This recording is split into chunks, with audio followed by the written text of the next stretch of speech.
More than 740,000 students across Alberta went back to class today. It does mark the end of a 3-week-long teachers' strike. The province used the Charter's notwithstanding clause to do it. Joining us to explain why and talk about the path forward from here is Alberta's Finance Minister Nate Horner, who joins me now from Edmonton. Thanks for taking the time. I really appreciate it. My pleasure. Thanks for having me. Maybe just start with the big question about why the notwithstanding clause was used rather than back to work legislation and binding arbitration or other options.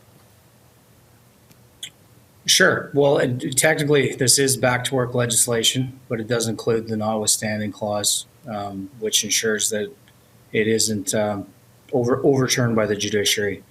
Why we chose that route, I guess I would maybe start from the beginning. This has been a long process. We've been in bargaining for 18 months.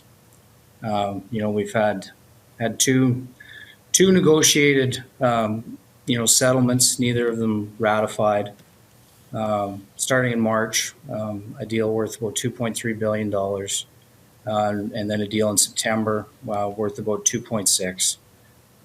While sitting with a mediator, while taking input from the ATA, the last deal that we said yes to was largely built on ATA's proposal to us. And then we heard while the teachers were striking that, here's a new offer of additional $2 billion over the course of the deal.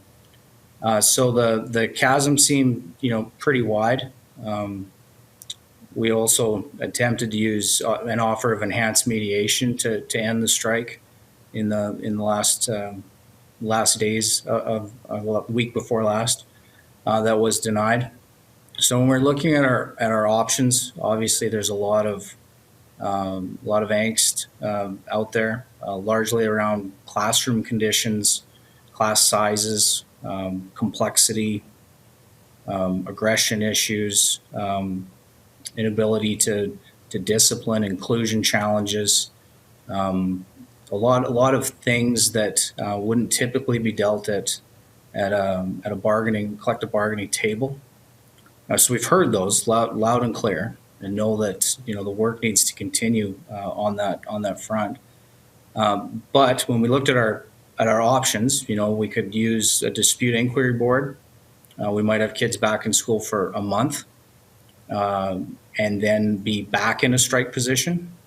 We could use interest arbitration. If the membership wasn't satisfied with that result, we could be back in a strike position.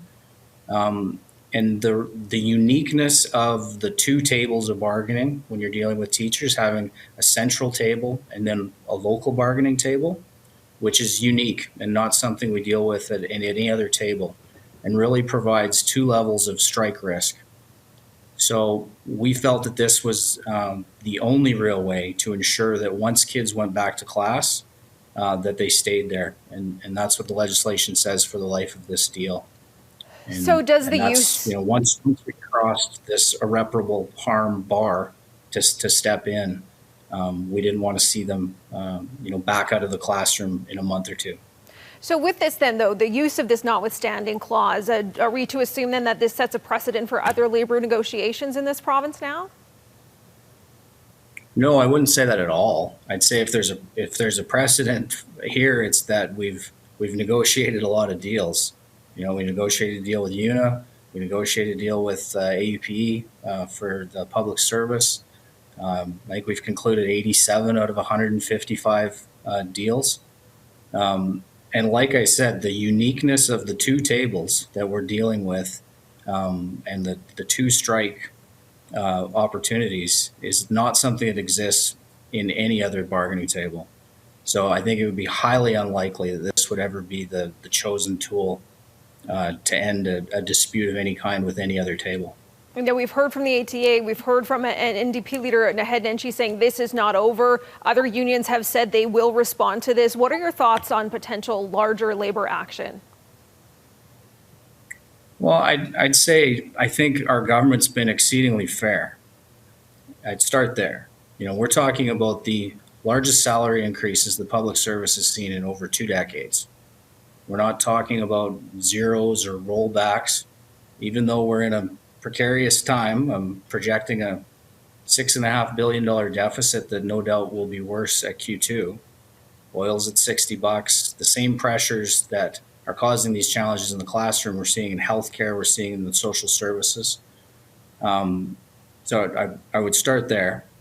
But I would also say that, we want to pay our people well.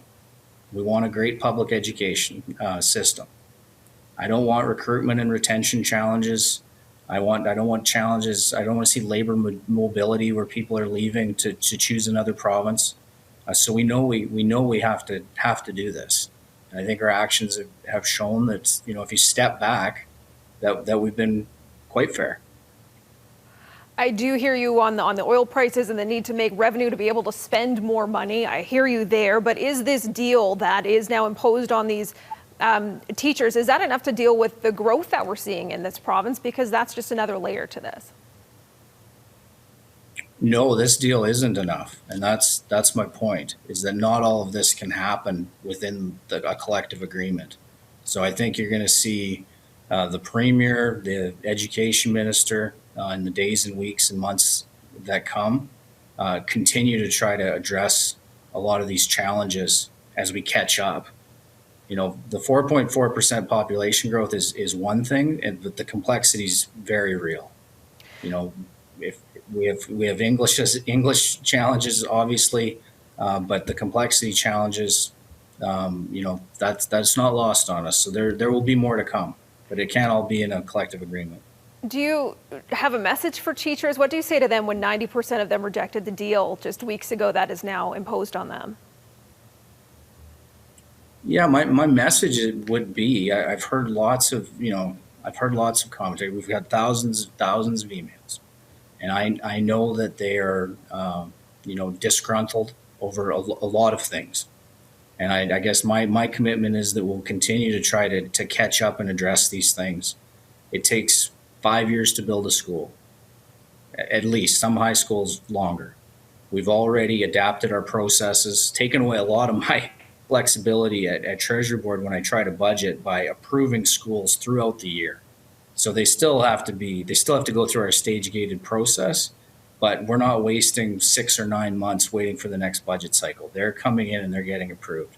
We're maxing out the capacity in Western Canada to build and move and use modulars, and we're going to continue to hire aggressively.